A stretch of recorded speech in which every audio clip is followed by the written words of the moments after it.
about it. We want to tackle it. We will not be manipulated by being used by a political force, a political agency, or another intelligence agency, or any group of lawyers, or even the government of Pakistan. No doubt in anyone's mind that we will safeguard the independence of the judiciary. I will never accept any interference from any source, and there has not been a single complaint since my assumption of this office to me. If there was any interference in my work, and if I could not withstand the pressure, yes, I would go home. High court के जजेस को तो छोड़ दें कि उन्होंने एक शिकायत की है, शिकायत में जो उनका असर हुआ है, हमने जो नोटिस लिया, हमारे साथ क्या हो रहा है? क्या इस तरीके से इंडिपेंडेंस हो सकती है? What kind of a state are we running? That I have to put my phone away, I cannot talk to anybody. इस कमरे में कुछ हो सकता है, उस कमरे में कुछ हो सकता है. What kind of a culture is this? That I'm scared all the time that somebody is recording me, somebody is watching me.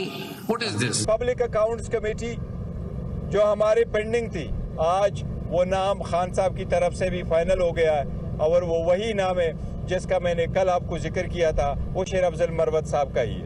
As we speak हमारी किसी भी, चाहे वो इदारा हो चाहे वो पॉलिटिकल पार्टी हो, कोई मुज़ाकिरात जिसको आप लोग डायलॉग कहते हैं कि बातचीत हो रही है, बैकडोर डिप्लोमेसी कोई चल रही है, कोई बातचीत नहीं हो रही. बिस्मिल्लाहिर्रहमानिर्रहीम. लाखों करोड़ों दरूद नबी अकरम सल्लल्लाहु अलैहि वसल्लम पर और उनकी आल पर. हमारे साथ तशरीफ़ रखते हैं सेनेटर फैसल वाड़ा साहब, सीनियर सियासतदान हैं, और अतर काज़मी साहब सीनियर सहाफ़ी हैं. आप इनको बहुत अच्छी तरह जानते हैं. सुप्रीम कोर्ट ऑफ पाकिस्तान में जो कुछ हुआ वो आपके सामने है. आज की जो हेयरिंग है उसमें से 3 चीज़ें निकली. पहली चीज़ ये निकली कि एजेंसियाँ बहरहाल अदलिया के अंदर मदाखलत कर रही हैं, और इसको सुप्रीम कोर्ट ऑफ पाकिस्तान ने भी आज ना सिर्फ तस्लीम किया है बल्कि ये तस्लीम भी किया है कि अब इस सिलसिले को रोकना पड़ेगा और कहीं ना कहीं जाके बंद बांधना पड़ेगा. दूसरा, आज चीफ जस्टिस काजी फायजी साहब और जस्टिस अतर मिनल्ला साहब के दरमियान ठीक ठाक किस्म का इख्तलाफ सामने आया है. ऐसा महसूस होता है कि सुप्रीम कोर्ट ऑफ पाकिस्तान में 2 डिफरेंट किस्म के ओपिनियंस हैं, बल्कि 2 से भी ज़्यादा ओपिनियंस वहाँ पे प्रवेल कर रहे हैं. और आने वाले दिनों में क्या सुप्रीम कोर्ट ऑफ पाकिस्तान इकट्ठी हो सकेगी या फिर ये डिवीज़न बढ़ती जाएगी, जो आज का एक सवाल जो आज की समाअत ने पैदा किया, वो भी ज़ाहिर आज के शो में डिस्कस करेंगे. और साथ साथ आज इस पूरी सुप्रीम कोर्ट ऑफ पाकिस्तान ने जस्टिस बाबर सत्तार का बार बार जिक्र किया और कहा है कि उनके साथ बड़ी ज़्यादती हो रही है, और वो बहुत ऑनरेबल शरीफ आदमी और बहुत ही पढ़े लिखे आदमी हैं, और उनको सज़ा दी जा रही है, और सज़ा दी जा रही है एग्जेक्टिव की तरफ से. अब एक बहुत बड़ा सवाल ये है कि क्या एग्जेक्टिव और अदलिया आमने सामने है, और अगर ये आमने सामने है तो जीतेगा कौन, हारेगा कौन, और पाकिस्तान की उसके बाद क्या सूरत हाल होगी. तो ये सवाल हैं जो हम आज के पैनल के सामने रखेंगे. वाड़ा साहब, ये फरमाइएगा सर, आज आपने सुप्रीम कोर्ट की ज़ाहिर हेयरिंग आपने देखी, ऐसा महसूस होता है कि सुप्रीम कोर्ट क्या पूरी अदलिया तस्लीम करेगी कि एजेंसियाँ उनके काम में मुदाखलत कर रही है, उसको रोकना पड़ेगा, क्या ये रोका जा सकेगा? बहुत शुक्रिया जॉय साहब. देखिए जॉय साहब, एक तो ये कि किसी के खिलाफ भी कैंपेन हो घटिया किस्म की, वो एक्सेप्टेबल नहीं है, ठीक, लेकिन इसको रोकने के तरीक़ेकार क्या हैं? नंबर 1 ये कि देखें, अभी मैं किसी शो पे था, बहुत सीनियर हमारे तो उस्ताद भी हैं, आमिर राना साहब ने लाइव बताया, क्योंकि वो बड़े स्ट्रेट फॉरवर्ड आदमी. उन्होंने कहा कि जी जस्टिस अतर मिनल्ला साहब ने जब बेल दी नवाज शरीफ साहब को, तो उसके बाद उन्होंने 60 जर्नलिस्ट रिपोर्टर्स को बुलाया और कहा मेरे बच्चे नहीं हैं. तो मैंने कहा ऐसा हुआ है? कह रहे हैं हाँ, लाइव शो पे हो रही बात. तो इतनी क्लैरिटी के बाद यहाँ तो फिर बहुत सारे क्वेश्चन मार्क हो गए. नंबर 1. नंबर 2 ये कि जब आप नस्ला टावर गिरा देते हैं, ये कहते हैं, ये माइंड सेट हो जज का कि जी मैं 1950 में यहाँ खेलता था, बड़ा खुला कराची, और जस्टिस गुलजार साहब की बात कर, तबाह बर्बाद कर दिया उनको, सड़क पे ले आया उनको. अब उस जमीन से उनकी उस आज की कीमत तो नहीं मिल सकती. ठीक है, क्या हम उनकी कीमत पूरी करने के लिए उस जज ने जिसने ये गलत फैसला किया उसकी जायदादों को नीलाम करेंगे और उनको कॉम्पनसेट करेंगे? तो फिर सजा और जजा का निज़ाम हो. नंबर 2. नंबर 3 ये कि सस्ती रोटी पे आप स्टे ऑर्डर दे रहे हैं. जब वो 5 रुपए से 35 रुपए की रोटी है तो उस पर स्टे ऑर्डर नहीं आया. जब वो रोटी सस्ती हुई तो उस पर आपने स्टे ऑर्डर दे दिया. उसके बाद जो लेजिस्लेटर है, MNA, MPA या सेनेटर, उसको कहते हैं कि ड्यूल नेशनैलिटी के ऊपर तुमने ओथ लिया है. हमारा कैसे छोड़ दे, हमने तो ओथ ही नहीं लिया था. और जो फैसला करने वाले हैं जजेस, वो ड्यूल नेशनल रहे. ये कैसा कानून है? नहीं सर, कानून है सर, एक कानून है कि आपके लिए शराब हलाल है, मेरे लिए हराम है. तो आप ये आके कहे, फिर आप आके कहे कि हम क्यों? सर आप पार्लियामेंट में कानून बदल दें, करेंगे, कोई शख्स सर ड्यूल नेशनल है वो जज नहीं बन सकता. नहीं, लेकिन सर सवाल ये है कि डिग्निटी, ग्रेस, उस जगह का जो स्टैचर है उसके हिसाब से इतने सारे तारीखी जजेस मौजूद हैं, ठीक है, जिनमें अच्छे लोग बहुत सारे हैं, वो आगे बढ़े कहते हैं कि अगर इसके ऊपर अप्लाई हो रहा है, इसके ऊपर अप्लाई हो, तो हम खुद अस्कोस नोटिस के तहत इस लॉ को अपने ऊपर भी एप्लीकेबल करेंगे। नंबर 1। नंबर 2 ये कि सर अभी जैसे जस्टिस बाबर साहब के ऊपर बातें हो रही हैं या जो कैंपेन हो रही है, बड़ी गलत है, नहीं होनी चाहिए। उसको क्लियर करने का तरीका क्या है? मैंने सबसे पहले डिमांड की थी आप क्लैरिफाई करें। उनकी मेहरबानी है कि उन्होंने क्लैरिफाई किया, लेकिन जब क्लैरिफाई किया तो उन्होंने मजीद कंफ्यूज कर दिया। अब कंफ्यूजन क्या है कि उस पर उन्होंने लिखा रिपोर्टेडली मैंने बताया था। अगर तो उन्होंने लिख के दिया है कोई रिकॉर्ड का हिस्सा है तो फिर तो कोई प्रॉब्लम नहीं है। आज वैसे उनका इंटरव्यू ओपन कर दिया सुप्रीम कोर्ट ऑफ पाकिस्तान ने कि जब उनको जज बनाया जा रहा था, 2-2.5 घंटे की प्रोसीडिंग थी सारी, तो उन्होंने कहा जी उस कार्रवाई को ओपन कर दें, तो उसके अंदर आ जाएगा कि उन्होंने कहा नहीं सर, मैं क्या कह रहा हूं? मैं कह रहा हूं आप इस कैंपेन को हमेशा दफन कर दें। दफन किस तरह होगी? आपने कहा रिपोर्टेडली मैंने उस वक्त के चीफ जस्टिस अतर मिनल्ला साहब को बता दिया था, ये बता दिया था यार, लिख दिया, कोई प्रॉब्लम नहीं है। लेकिन अगर लिखा नहीं है और जबानी है तो फिर बाबर सत्तार साहब के लिए भी क्वेश्चन मार्क है बहुत बड़ा, और उससे बड़ा क्वेश्चन मार्क उस वक्त के चीफ जस्टिस और आज के सुप्रीम कोर्ट के जस्टिस अतर मिनल्ला साहब, जो तारीखी फैसले करते हैं, तारीख उनको हमेशा याद रखेगी और बड़े सख्त हैं। मेरे केस में बहुत सख्त है, वो बड़े सेंसिटिव है इसके अंदर, तो नेग्लिजेंस नहीं हो सकती। तो अब हमारी क्लैरिटी दे दें है कि मॉरली दोनों को इस्तीफा दे दें। नहीं, मैं तो कुछ नहीं, मैं कैसे दे, अगर रिकॉर्ड का हिस्सा है तो फिर तो कोई प्रॉब्लम ही नहीं है, और ये एम्बिग्यूटी खत्म हो जाएगी और एक कैंपेन दफन हो जाएगी, जो इल्जाम लगे वो उन्हें फारिग कर। लेकिन अगर नहीं है फिर तो बहुत बड़े क्वेश्चन मार्क है, ठीक है। अच्छा, अब आप ये कहें कि वो अगर नहीं था, वर्बल था, जबानी था और लिखत पढ़त नहीं, जब दुनिया में हर चीज लिखत पढ़ती है, और इतने जबरदस्त किस्म के जजेस जो बहुत सीजन कहलाते हैं, पढ़े लिखे कहलाते हैं, हिस्टोरिकल कहलाते हैं, स्ट्रिक्ट तो मैं जानता हूं, खैर मैं अपेयर कभी भी नहीं हुआ, लेकिन मैं स्ट्रिक्ट उनको जानता हूं, बहुत स्ट्रिक्ट है, सेंसिटिव भी है ऐसे मामलों के अंदर।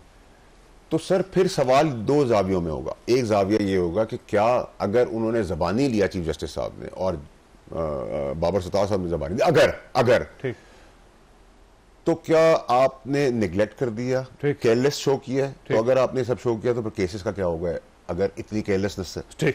और दूसरा जाविया क्या है?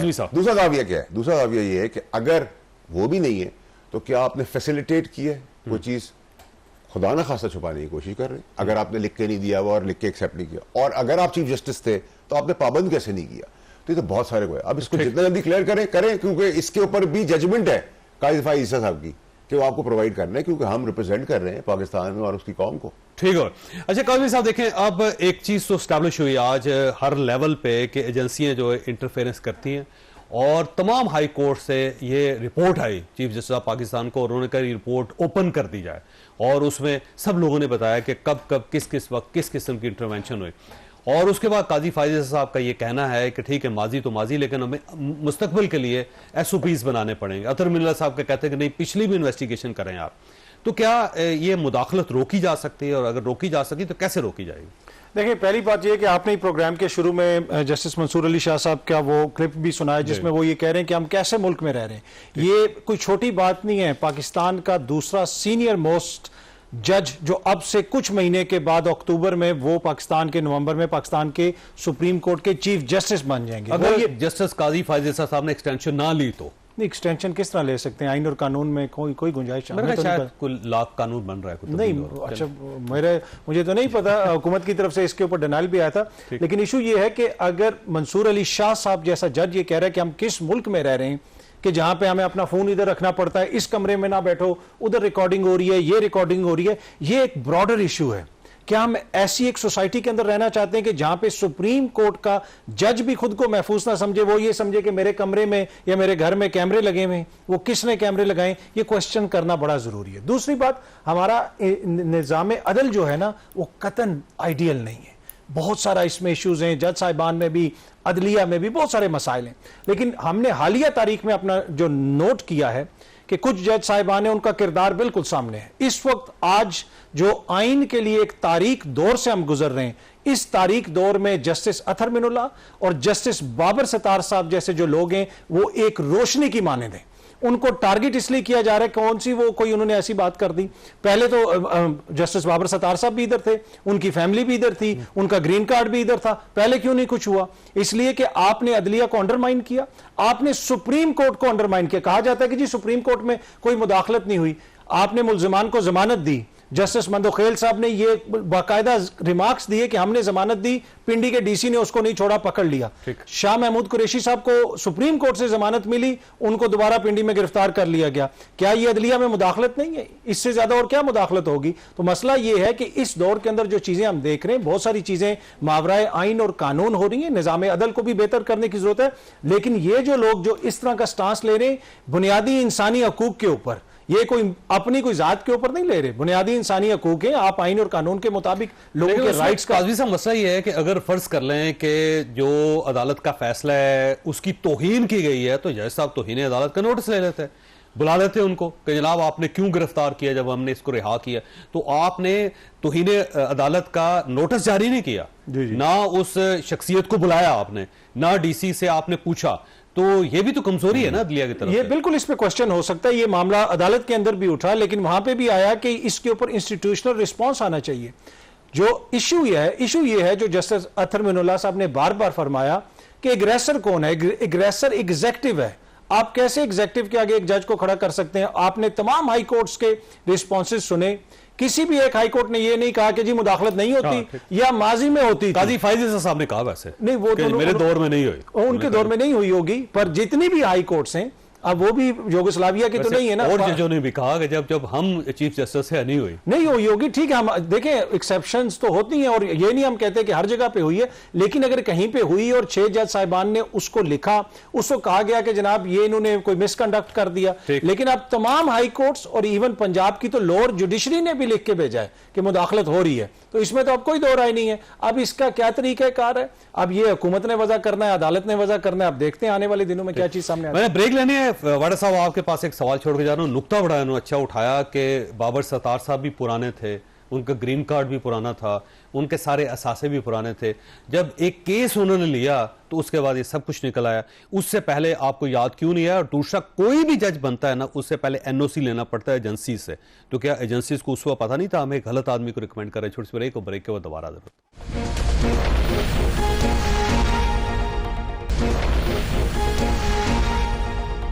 प्रोग्राम में दोबारा खुश आमदीद। वाड़ा साहब, 2 सवाल हैं। एक तो ये है कि मुदाखलत हो रही है, जब जज मान रहे हैं तो फिर मान रहे हैं, फिर तो बात ही खत्म होगी। इसको रोकना चाहिए या फिर इसको जारी और सारी रहना चाहिए? दूसरा, यही बाबर सत्तार साहब थे, ग्रीन कार्ड भी पहले से था इनका, तो पहले याद क्यों नहीं आया? देखिए जावेद चौधरी साहब, सबसे पहले हमारे लिए इंपॉर्टेंट चीज़ क्या है? हमारे लिए इंपॉर्टेंट चीज़ ये है कि निज़ाम अदल जब तक ठीक नहीं होगा तब तक पाकिस्तान नहीं ठीक हो सकता। और यही वो वजह है कि आपकी अगर आपको एक जज पसंद नहीं है तो आप ये ना सोचें कि मेरे केस उसकी पसंद नापसंद की वजह से फैसला होगा।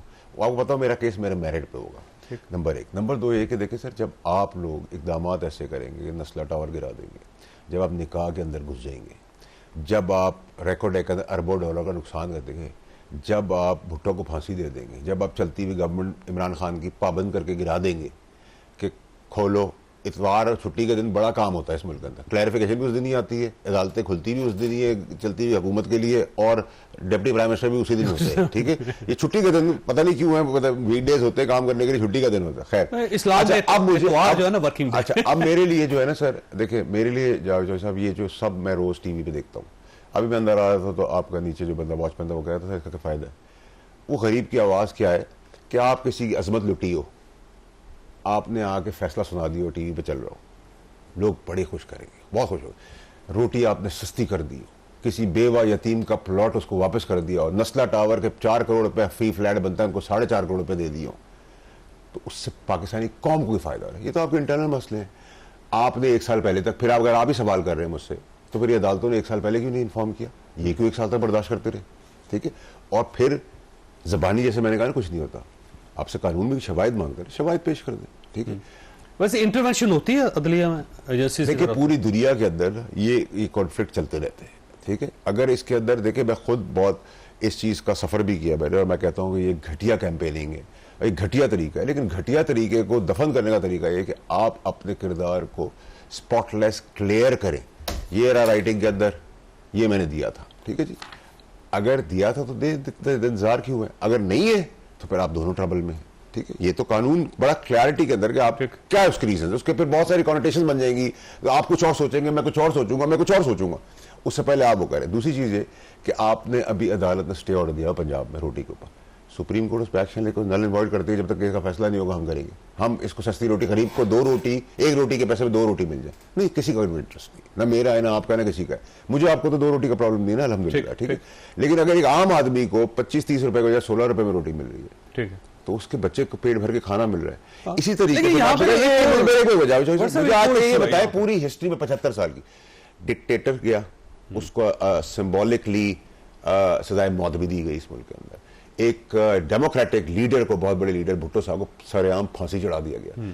कोई जज गलत फैसला करने के बाद पेंशन उसकी छूटी, उसका घर वापस लिया, उसको जेल हुई, उसको सजाए मौत हुई गलत फैसला करने पर। आप अगेन कानून बना दें, कानून बना दें, ठीक है, हम तो बनाएंगे इंशाल्लाह। लेकिन एक होती है सेल्फ ग्रेस। सेल्फ ग्रेस क्या होती है कि जो चीज मैं आप पे अप्लाई कर रहा हूं, मैं अपने भी अप्लाई करूंगा। सेल्फ ग्रेस इतने बड़े लेवल, हम तो उस पेडेस्टल लेवल के लोग नहीं है ना, इनके लेवल पे इनको आगे बढ़ के कहना चाहिए ड्यूल नेशनल आप है, हम नहीं आपको बनने देंगे, क्योंकि आपने आइन, आपने किसी और का ओथ लिया है, मैंने नहीं लिया था, मैं बाय बर्थ था, लेकिन आपने ओथ लिया था, मान लिया, हमने गलती कर दी, हमने प्राइस भर दी, आप गलती करें आपकी कीमत ना भरी जाए, ऐसा नहीं होगा। एक, और आप किस मनसब पे बैठकर ड्यूल नेशनल होके दूसरे का फैसला कर रहे हैं, लेजिस्लेटर का, तो सर ये तो दोहरा में आ रहा है ना।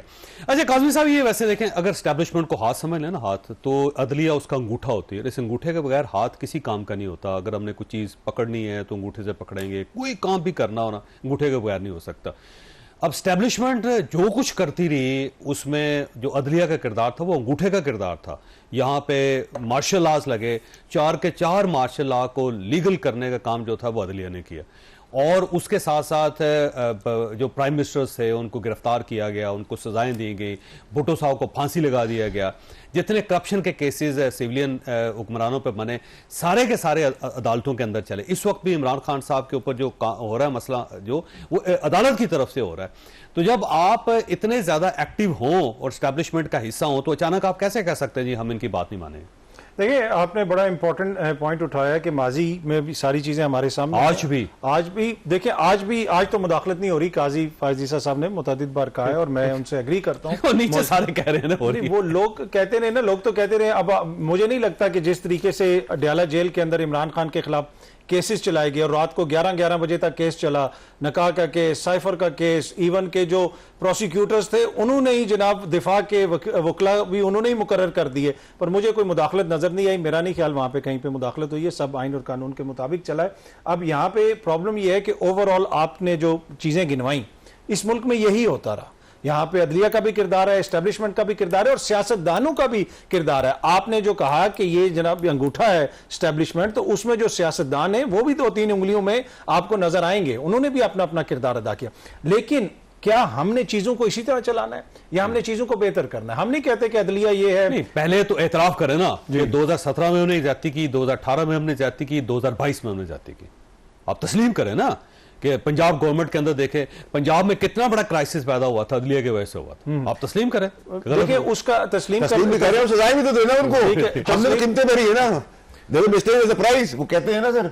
तो जब आप मिस्टेक करें आपको सजा मिलेगी। मैं मिस्टेक हूं आपको सर, हम मिस्टेक करेंगे तो हम जाने दे देंगे, ठीक है, अच्छा, तो नहीं पॉसिबल ना। अगर आपने गलत एक शख्स को फांसी लगाया है तो सजा भी तो भुगतनी चाहिए। मसला ये है कि जो 40 साल पहले गलत हुआ था, अगर आप उस गलत में फंसे हुए और इस वक्त जो गलत हो रहा है उसको वो तो देखें भाई, क्यों बता रहे हैं 40 साल के बाद, क्यों आपने बताया टीवी इतने दिन टीवी कौम को दिखाते रहे? मैं आपसे फैसल भाई एग्री करता हूं, पर मेरा ये केस ही नहीं है। मेरा केस ये है कि अभी जिनके पास इख्तियार है, जो मेरा मुल्क का आइन कहता है कि अतर काज़मी के ये राइट्स हैं, फैसल साहब के ये राइट्स हैं, चौधरी साहब के ये राइट्स हैं, क्या उस आइन के मुताबिक चीजें हो रही हैं? नहीं हो रही। तो अभी जो लोग जिस चीज के लिए उसके जिम्मेदार हैं, अगर आप ये कहते हैं ना कि भुट्टो साहब का केस गलत चला है, मैंने तो ये नहीं कहा, जिन लोगों ने नहीं, माजी में सुप्रीम कोर्ट ऑफ पाकिस्तान कह रही है, उन्होंने कहा कि गलत चला है और बाकायदा गलती हुई हमसे, तो जिन लोगों ने गलती की उनको आप, वो फौत हो गए हैं, सिंबॉलिक नहीं है, सिंबॉलिकली आपको सजा देनी आप उनको दे सकते हैं। पर मसला ये ना कि जो इस वक्त गलत हो रहा है, पहले आप वो तो ठीक कर लें। अतर भाई की बात सुन लेते हैं। 40 साल आज की गलतियां जो है, आज की गलती, आज में बात कर लेते हैं सर। आज की गलतियों के अंदर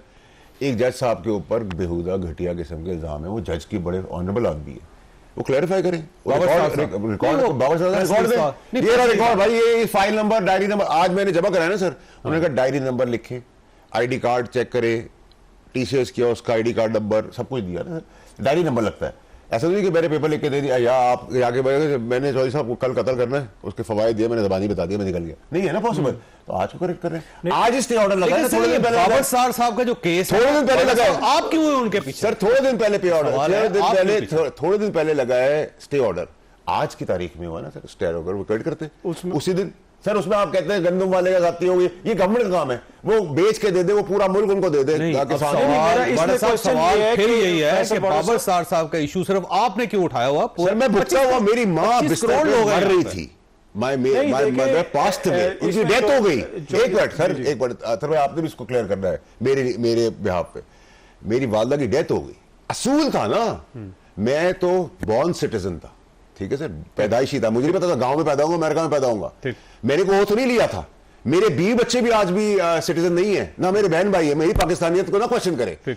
लेकिन उसके बाद आरओ, नादरा, सबमिशन सब कुछ दी थी, उस वक्त भी दी थी, लेकिन 2 दफा सजा मिली, ट्रायल के बगैर 2 दफा सजा मिली।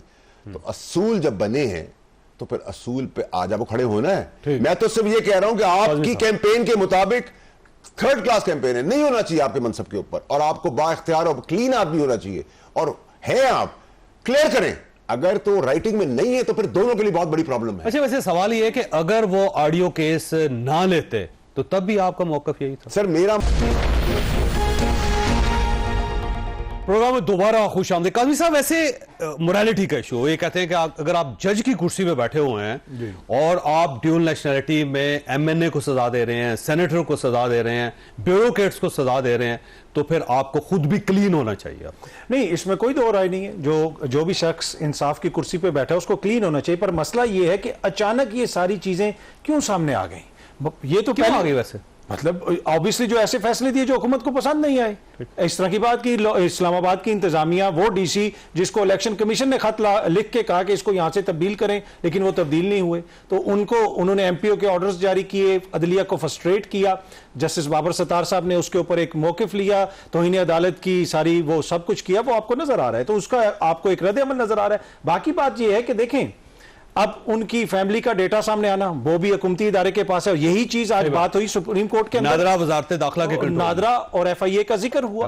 अब इसके ऊपर हुकूमत को भी जवाब देना चाहिए कि ये चीजें किस तरह सामने आई, किस तरह ये लीक हुई। माजी करीब के अंदर ही कहा गया कि जी अदलिया को टारगेट किया गया है, तो हम कोई जेआईटी बनाएंगे, इन्वेस्टिगेट करेंगे, इस मामले को भी देख लें। दूसरी बात यह है कि ये देखें ये कितना संगीन मामला है। आज मोजेस चीफ जस्टिस काजी साहब ने भी कहा, फैजाबाद धरना जो केस है उसकी जजमेंट का जिक्र किया, और पेशावर हाई कोर्ट ने जो रिस्पॉन्स भेजा है उसमें भी उसका जिक्र है, और उन्होंने कहा कि मैंने अपनी जजमेंट में ये सब कुछ लिख दिया था कि यहां पे ये होता है। आज भी उन्होंने कहा कि जनरल फैज हमीद उसके जिम्मेदार है, ये सब कुछ यहां पे जो इंक्वायरी कमेटी बनी, उन्होंने कहा जी नहीं। तो मसला ये कि उन्होंने भी ये लिख दिया था, लेकिन वो लिखने के बाद वो जजमेंट जो है उसको फिर क्या हुआ, कमीशन दे दिया, हुकूमत के हवाले कर दिया, हुकूमत ने गैर फाल कर दिया, इनएक्टिव कर दिया, उस तारीखी फैसले को उन्होंने उड़ा के रख दिया। अब अगेन ये जब जजेस का मामला आया, फिर मोअज़्ज़िज़ अदालत ने एग्जीक्यूटिव को भेज दिया कि जनाब एक कमीशन बना लें, और वो कमीशन तो देखें अब तक तो ये मामला हल हो चुका होता, कारपेट के नीचे चला गया होता। तो क्या उस कमीशन से हमने सीखा नहीं, या माजी के कमीशन से हमने सीखा नहीं?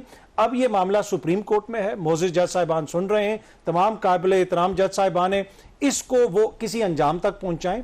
जो फैसल वाडा साहब बातें करते हैं ये तल्ख बातें हैं, अवाम ये सोचती है। अच्छा, वैसे एक पॉइंट आज वैसे काजी फायज ईसा साहब ने उठाया, और पॉइंट ये था कि जब आप जज की अपॉइंटमेंट के लिए एजेंसी से एनओसी लेंगे, जिसके बाद मुदाखलत तो होगी, तो पहले तो मेरा ख्याल है अदालत ने ये फैसला करना है कि हमें किसी एनओसी की जरूरत नहीं है। डायरेक्ट देखें, एजेंसियों का किरदार होता है, ये कोई खुदा न खास्ता गैर मुल्की एजेंसियां नहीं है, ये लोगों पर नजर रखती हैं, इसी तरह के मसाइल ना हो आगे आके, ऐसे लोग आए जो प्रोफेशनल हैं, उनका कोई माजी दागदार क्या नजर रखी है कि उनको पता ही नहीं था बाबा ये इशू ही नहीं है ना, उन्होंने नजर रखी होगी, एजेंसियों का तो ये इशू उन्होंने नजर रखी होगी, अदरवाइज वो बता देते कि ये ऐसा मसला है। तो ये एजेंसियों का मसला नहीं। मैं छोटे से फैसल भाई खत्म करूंगा। इशू यहां पे ये है कि जो भी शख्स आए वो इस सिस्टम के तहत आए, और अगर ये नहीं हो सकता कि आप एजेंसियों से कहें कि जनाब आप इसमें भी नहीं होंगे, उसमें भी नहीं होंगे, नहीं, आइन और कानून में जो उनका किरदार है वो ये जरूर बता दें कि ये बंदा इस काबिल है, ये नहीं है, पर फिर बाद में उसको तंग ना करें फोन करके कि भाई ये फैसला करो, ये वो बात हो रही है। लेकिन मेरा जस्टिस मंसूर अली शाह साहब ने इस चीज को बड़ा अच्छी तरह एड्रेस किया। मैं काबिल जबरदस्त किस्म के जज है, मैं उनके आगे पेयर भी हूँ, और हम्बल है, बड़े डाउन टू अर्थ है, लेकिन he knows his business, he knows the law, बिल्कुल स्पॉटलेस आदमी है। तो वो उन्होंने बहुत जबरदस्त तकरीर की 2-4 दिन पहले, और उसमें उन्होंने एग्जैक्टली डिफाइन किया कि आपका भर्ती करने का तरीका भी गलत है। उन्होंने अपने अंदर सवाल उठाया जो हमें सुकून देता है कि अब हमारा SIF से जो चीफ हैंडल कर रहे हैं, एक वो डायरेक्शन है, और एक जस्टिस मंसूर अली शाह साहब की डायरेक्शन कि कोर्ट्स के अंदर प्रॉब्लम क्या है कि हमारे पास 13 जजेस है 1 मिलियन लोगों पे, जबकि 90 एवरेज है इंटरनेशनली। आप 100 कर दें या 90 कर दें। फिर आपने 16% खवातीन रखी हुई, उनको 26% 30% लेके आए, उन औरतों को आगे लेके आए, जो औरतों का पर्सपेक्टिव होगा एक फैमिली इशू के अंदर, वो किसी का नहीं हो सकता। फिर उन्होंने आपको कहा आर्बिट्रेशन होनी चाहिए, फिर उन्होंने कहा कि पेनल्टीज होनी चाहिए, इस पे इल्जाम उस पे इल्जाम, मुफ्त में निकल गए बाहर, दूसरे का तबाह कर गए उसको। तीसरा उन्होंने कहा कि जी आपके बजटिंग होनी चाहिए। चौथा उन्होंने कहा 70,000 केसेस वहां जाते हैं, भाई यहाँ 4,000 केसेस है। उन्होंने अपनी प्रॉब्लम है वो आइडेंटिफाई टेक्नोलॉजी का होना चाहिए। इसका उन्होंने कहा मैं शर्मिंदा हूं, या इस तरह का वर्ड किया कि मैं डिफेंड नहीं करूंगा जो आज तक हमारी अदलिया ने फैसले किए हैं। तो जो हम बात कर रहे हैं वो तो उन्होंने एडमिशन के तौर उन्होंने कहा आप क्रिटिसाइज करें, लेकिन हमारी मजबूरियां में समझे तो हमें, मेरा तो दिल बड़ा हो गया। मैंने कहा ये तो अब अदलिया भी सीधे रास्ते चल पड़ी है, SIFC भी आ रहा है, तो चलो 0.0 कंट्रीब्यूट करें। लेकिन इसके अंदर आप ये ब्लैंकेट ऑर्डर्स नहीं दे सकते, आप अपनी मर्जी से नहीं दे सकते। कई मीडिया हाउसेस दे रहे हैं कि जी क्लीन चिट है। नहीं सर, क्लीन चिट नहीं है। क्लीन चिट जब होगी जब आप पब्लिक को बताएंगे कि ये क्लीन चिट थी, और अगर नहीं बताएंगे और नहीं हुई वो क्लीन चिट, तो जो हम पे एक सजा गलत सजा के ऊपर 2 दफा सजाएं मिली थी ना हमें, हम तो कह रहे हैं 1 दफा एडमिशन ही कर ले, सजा तो छोड़े, लेंगे सजा भी, लेकिन एडमिट तो कर ले। आपको वैसे फील होता है कि अदलिया और एस्टैब्लिशमेंट आमने सामने इस वक्त? देखिए, अनफॉर्चुनेट होगा अगर ऐसा कभी हुआ, और ऐसा होना नहीं चाहिए। इसका नुकसान अवाम को होगा और मुल्क को होगा, तो इसको डिफ्यूज करना चाहिए। लेकिन एट द सेम टाइम अगर अदलिया पीछे हट जाती है फिर दोनों को अपने अपने का रिस्पेक्ट, एस्टैब्लिशमेंट पीछे हो तो फिर नुकसान है पाकिस्तान का। नहीं, देखिए सब अपने अपने एम्बिट में काम करें, सब एक दूसरे की इज्जत करें। कोलिजन तो मैं कभी नहीं चाहूंगा ये, लेकिन कोलिजन और जस्टिस में फर्क है। अगर मैं आपका सवाल कर रहा हूं आपसे, आप किसी भी बड़े मनसब में बैठे हो तो आपको जवाब देना है, और अगर आप जवाब के अंदर खामी हुई तो आप फंस जाएंगे, और अगर खामी नहीं हुई तो दिल बड़ा करके दिखाएं। अच्छा, मैंने ब्रेक लेनी है। काज़मी साहब, सवाल आपके पास छोड़ के जा रहा हूँ, थोड़ा सा इशू डाइवर्ट करते हैं। ये जो पाकिस्तान तहरीक इंसाफ के मुज़ाकरात चल रहे हैं, नहीं चल रहे, कमेटी बनी हुई है, और अगर मुज़ाकरात नहीं हो रहे तो कमेटी क्यों बनी हुई है, और अगर ये मुज़ाकरात करना चाहते हैं तो किसके साथ करना चाहते हैं, क्यों करना चाहते हैं और किस वक्त करना चाहते हैं? छोटी सी ब्रेक हो, ब्रेक के बाद दोबारा हज़रत।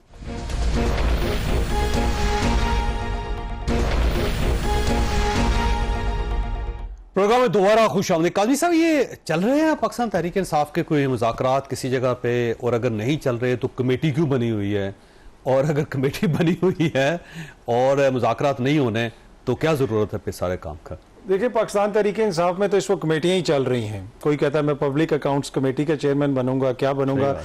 इतनी गैर संजीदा किसी भी सियासी जमात की टीम मैंने नहीं देखी कि उनका लीडर जेल में है और बाहर ऑपोजिशन में होते वो लड़ाइयां किस चीज़ पे कर रहे हैं कि इस कमेटी में कौन बैठेगा, उस कमेटी में कौन बैठेगा, और जो भी सूरत हाल आपको नजर आ रही है वो आपके भी सामने और पूरी कौम के सामने। और बहुत सारे ऐसे लोग हैं जो पाकिस्तान तहरीक इंसाफ में आपको आगे पीछे नजर आते हैं, वो उनकी जमात में किसी दूसरे लीडर से पूछो तो वो कहते हैं ये तो हमारी जमात का बंदा ही नहीं, ये तो किसी दूसरी जमात के मफादात के लिए काम कर रहा है। तो एक अटर कंफ्यूजन आपको नजर आती है। जहां तक मुज़ाकरात का ताल्लुक है, क्या वो चल रहे हैं? मेरा नहीं ख्याल कि इस वक्त एस्टेब्लिशमेंट उनको कुछ ऑफर कर रही है, या हाई लेवल के ऊपर कोई मुज़ाकरात। मेरा ख्याल है इमरान खान साहब से नीचे हो सकते हैं, नीचे वही ना, हाई लेवल पे कोई, ऊपर लेवल पे कोई खान से नहीं हो रहे, लेकिन नीचे हो सकता है कहीं पे कोई बातचीत हो रही है। और तीसरी बात, एक ये भी लोग तनकीद कर रहे हैं कि वो ये क्यों कह रहे हैं कि हम एस्टेब्लिशमेंट से बात करेंगे या हम फौज से बात करेंगे। अब हालत ये है कि जो मौजूदा हुकूमत है उसके लीडरान ये कहते हैं कि मोहसिन नकवी साहब जो हैं वो वजीर दाखिला के बजाय अगर वजीर आजम भी बन जाएं तो हम तो कुछ नहीं कर सकते। वो तासुर ये देते हैं कि हमारे हाथ में कुछ नहीं है।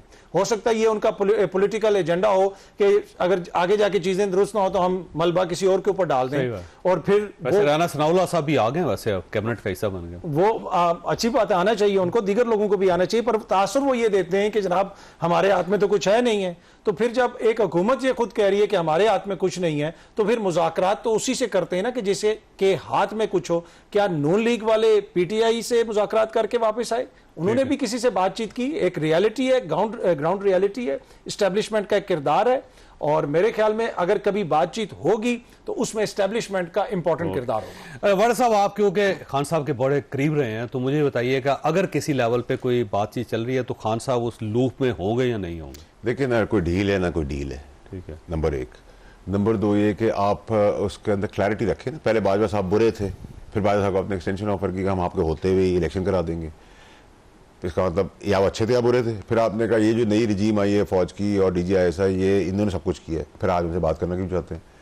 नंबर 3 ये कि ये अच्छे आज हैं या बुरे कल थे, और आप क्यों फौज की तरफ मांग रहे हैं जब आप उन्हीं को ब्लेम करते हैं? तो ये नहीं हो सकता कि आप उनसे फौज से आप डैम्स बनवा लें, शाते करवा लें बॉर्डर के ऊपर, यहाँ स्ट्राइक हो, जलसा जुलूस हो, तो आप उसके लिए उनको पैसे मंगवा लें, बाहर से पैसे मंगवा लें। जब फॉरेन हालात खराब हो जाए, आपके ताल्लुकात खराब हो जाए इंटरनेशनली, आप उनको बीच में डाल दें।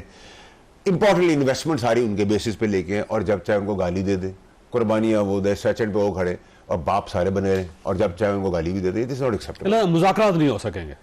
देखिए सर, इसमें अभी आज के दिन अगर उससे बात करेंगे और आने वाले कुछ दिनों की बात करेंगे, जब दुनिया आगे का तो नहीं पता, अल्लाह को भी पता है, लेकिन ऐसा बताओ ना कोई डील है ना कोई ढील है, कोई ऐसी बातचीत ना होनी है, ना उनका मैंडेट है। हुकूमत का प्लेटफॉर्म है, वहाँ मैंने कहा था कि वो बात करेंगे और आज ही शुरू होगी कहानी। वैसे आपकी पुरानी पार्टी में हो क्या गया जी? वो 6-6, 7-7 किस्म के ग्रुप्स बने हुए हैं, एक दूसरे को सपोर्ट कर रहे हैं, एक दूसरे के खिलाफ बात कर रहे हैं। शेर अफजल मरवत साहब कभी बन रहे हैं चेयरमैन पब्लिक अकाउंट्स कमेटी, कभी नहीं बन रहे, कभी फिर बन रहे हैं, फिर कभी नहीं बन रहे। आज फिर उन्होंने कह दिया कि यही हमारे।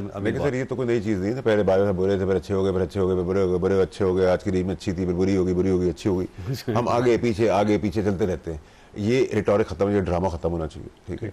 और सारी पॉलिटिकल पार्टी का हाल ये है। अगर आप मुझे नून लीग का पूछेंगे तो वहाँ भी इतने धड़े, 6-8 धड़े हैं वहाँ। आप देखें ना सर, सेनेटर भी एक, फॉरेन मिनिस्टर भी एक, डिप्टी प्राइम मिनिस्टर भी एक, और राजा बाबू एक मूवी थी गोविंदा की, उस एक कैरेक्टर के अंदर सारे कैरेक्टर्स थे।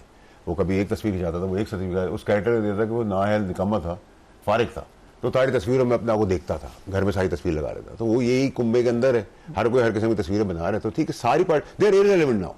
रेलेवेंस आपके पास क्या है? SIF और जस्टिस मंसूर साहब की जो तकरीर है, और जस्टिस फायदी साहब जो बातें कर रहे हैं, ये आपकी रेलेवेंस से डायरेक्शन आप इधर देखें उधर ना देखें।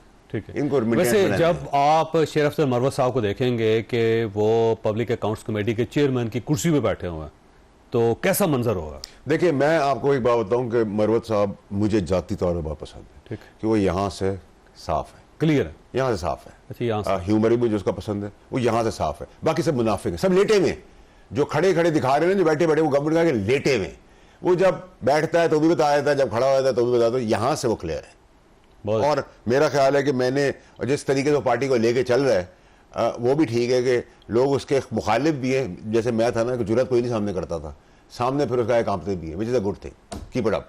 बड़ी अच्छी बात है। वैसे फरमाइए काज़मी साहब कि ये गवर्नमेंट एक्सेप्ट कर लेगी शेर अफजल मरवत साहब को? गवर्नमेंट को क्या इशू है उनके साथ? क्या शेर अफजल साहब गवर्नमेंट मेरा ख्याल नहीं क्यों नहीं करेंगे? मेरा नहीं ख्याल उनको कोई इशू होना चाहिए। देखिए, पब्लिक अकाउंट्स कमेटी के पहले कौन से यहाँ पे नेल्सन मंडेला साहब होते थे, या कोई माजी में विंस्टन चर्चिल रहा है यहाँ पे इसी। वैसे बड़ी दिलचस्प है, कुछ अर्सा पहले तक कौन थे? कुछ लोग कहते हैं कि इमरान खान साहब चाहते हैं शेर अफजल मरवत साहब को बना दें, फिर पार्टी के कुछ और लोग स्पीकर साहब के पास चले जाते हैं, कहते हैं बिल्कुल नहीं बनाना इनको। नहीं, बिल्कुल ऐसा हो रहा है, और पार्टी के अंदर बहुत सारे इख्तिलाफात इस वक्त जो बाहर उनकी टीम है ना, उसमें आपस में खींचातानी है। एक तो जो पुराने लोग वापस आने की कोशिश कर रहे हैं, नए लोग जिनको स्पेस मिली है वो स्पेस नहीं देने के लिए तैयार, तो ये सारे मामला चल रहे हैं। लेकिन मेरे ख्याल में पब्लिक अकाउंट कमेटी के मामले पे जितना इमैच्योर तरीके से पार्टी ने बिहेव किया है, वो एक जो है लगता ये है कि इमरान खान साहब जब बाहर आएंगे तो ये सारे लोग जो आपको सामने नजर आ रहे हैं, ये सारे ना आपको दाएं नजर आएंगे ना बाएं नजर आएंगे, ये सारे फारिग होंगे, चाहे वो जैसा भी काम कर रहे हैं। इस वक्त पार्टी के अंदर मेरे ख्याल में अगर तहरीक इंसाफ को कोई मसला है तो वो अपनी जमात के अंदर है, बाहर से कोई मसला नहीं। तो अगर ये सारे चले जाएंगे तो सामने कौन होगा? नहीं सर, वो कोशिश तो ये है कि इमरान खान साहब को दबा के जेल में रखे, पार्टी का अंदर ही रखे, जो अपने गुनाह किए वो भी उसके थप्पे डाल दे और उसकी मकबूलियत से मजे लूटते रहे। ये बात मैं आपको अग्री करता हूँ, इनमें से कोई नजर आपको। खान साहब आपको वैसे नियर फ्यूचर में बाहर आते हुए नजर आ रहे? देखिए, बड़ी तल्ख हमारे वहाँ हिस्ट्री है ये। 6 और 9, 9 और 6 बहुत उत्तर देखा। पाकिस्तान में कोई चीज नामुमकिन नहीं है। आपके लिए शराब हराम हो सकती है, मेरे लिए हलाल सकती है। तो ये तो 6 और 9 का खेल चल रहा है, देखते कब तक चलता है। वैसे पार्टी ये कह रही है कि अप्रैल में आए ना, अप्रैल तो खत्म कह रहे थे, खत्म हो गया। लेकिन मैं आपको एक बात बता दूं, कह रहे मई में आ जाएं। लेकिन 9 मई का वाकया जो है ना, उस पे अकाउंटेबिलिटी होगी, रूथलेस। उसके लिए अगर कानून बदलना ही पड़ा तो हम बदल देंगे। आप बदलेंगे पार्लियामेंट से? अगर जरूरत पड़ी तो बदल भी देंगे। नहीं, वैसे बदलना पड़ेगा आपको। ठीक है, बदल जाएगा, क्योंकि उसके अंदर कोई कॉम्प्रोमाइज नहीं होता, क्योंकि आप दुश्मन का काम नहीं कर सकते उसमें, चाहे मैं इन्वॉल्व हूँ, ये इन्वॉल्व है, कोई और इन्वॉल्व है। उसको तो हर कोई कंडेम करता है, आप भी करते हैं, ये भी करते हैं, मैं भी करता हूँ। लेकिन उसमें जो नारे मारने वाले हैं उनके ऊपर थोड़ी सी ढील होनी चाहिए। मतलब जिसने प्लान किया, एग्जीक्यूट किया, फिजिकली किया, वो उसको तो ठीक है, और उसको भी आर्मी कोर्ट्स में ट्रायल होना चाहिए, क्योंकि एपीएस के अंदर आपको याद है सबको फांसी हुई है, एक को नहीं हुई जो कन्वेंशनल कोर्ट्स में गया है। सही बात। ख्वाजा साहब, आपने गुफ्तगू सुनी, फैसला आपने खुद करना है। अल्लाह ताला आप और आपके अहले खाना को हर किसी मुसीबत से महफूज रखे। अल्लाह हाफिज।